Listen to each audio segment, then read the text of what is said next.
लड़की का शव कहाँ फेंका गया? इसका सुराग सुसाइड नोट के एक कोड में ही छिपा था। वह कोड था L01501। 12 दिसंबर को लड़की लापता हो गई। LZ1501 को डिकोड करने में नवी मुंबई पुलिस को 1 महीना लग गया। वन विभाग ने उठाया रहस्य से पर्दा। आप इस वीडियो पे नए हैं तो कृपया सब्सक्राइब कर दे और एक प्यारा कमेंट भी कर दे। 12 दिसंबर 2023 को वैभव ने सानपाड़ा स्टेशन के पास ट्रेन से कटकर आत्महत्या कर ली। आत्महत्या से पहले उसने अपनी गर्लफ्रेंड की जिप टैग से गला घोंटकर हत्या कर दी थी। नवी मुंबई पुलिस को यह जानकारी उसके मोबाइल फोन से मिले सुसाइड नोट से मिली। लड़की का शव कहाँ फेंका गया? इसका सुराग सुसाइड नोट के एक कोड में ही छिपा था। वह कोड था L01501। पुलिस ने युवक के शव की पहचान वैभव ब्रुंगले के रूप में की, लेकिन वह लड़की कौन थी जिसे उसने मार डाला था? शव कहाँ फेंका गया? ऐसे कई सवाल थे जिनके जवाब पुलिस को ढूंढने थे। इस मामले की जांच के लिए नवी मुंबई पुलिस कमिश्नर मिलिंद भारंबे ने डीसीपी अमित काले के नेतृत्व में एक विशेष टास्क फोर्स का गठन किया। 12 दिसंबर को लड़की लापता हो गई। 12 दिसंबर को ही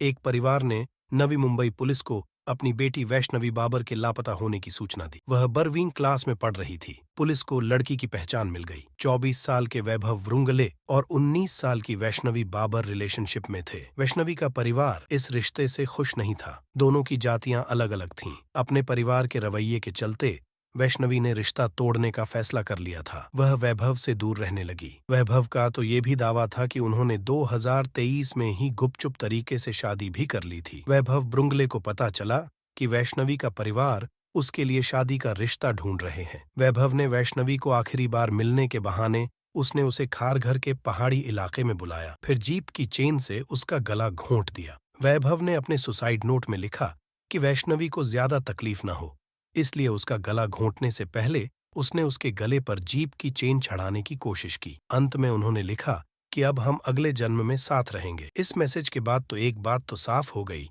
कि वैभव की मौत कोई हादसा नहीं थी, बल्कि उसने खुद से आत्महत्या की थी। साथ ही उसने अपने प्यार का भी कत्ल करने की बात भी नोट में लिखी थी। L01501 को डिकोड करने में नवी मुंबई पुलिस को 1 महीना लग गया। पुलिस को वैष्णवी और वैभव की प्रेम कहानी के बारे में पता चला। आत्महत्या से पहले उसने वैष्णवी की जान कैसे ली, इसका भी खुलासा हुआ। 1 महीने तक यह सवाल अटका रहा कि आखिर वैष्णवी का शव कहाँ है। पुलिस L0150 को डिकोड नहीं कर पाई, जहां वैष्णवी की हत्या हुई थी। स्पेशल टास्क फोर्स इस रहस्य को सुलझाने में लगी हुई थी। कॉल रिकॉर्ड और तकनीकी जांच से पता चला कि 12 दिसंबर को दोनों खारघर पहाड़ी इलाके में गए थे। अब पुलिस ने शव बरामद करने के लिए खारघर इलाके की तलाशी शुरू की। नवी मुंबई पुलिस की एंटी ह्यूमन ट्रैफिकिंग सेल के वरिष्ठ निरीक्षक अतुल अहेर के नेतृत्व में एक टीम ने इलाके के चप्पे चप्पे की तलाशी ली। फायर ब्रिगेड, वन विभाग से भी मदद ली। शव की तलाश में ड्रोन भी उड़ाए गए, लेकिन शव नहीं मिला। वन विभाग ने उठाया रहस्य से पर्दा। गूगल भी हुआ फेल।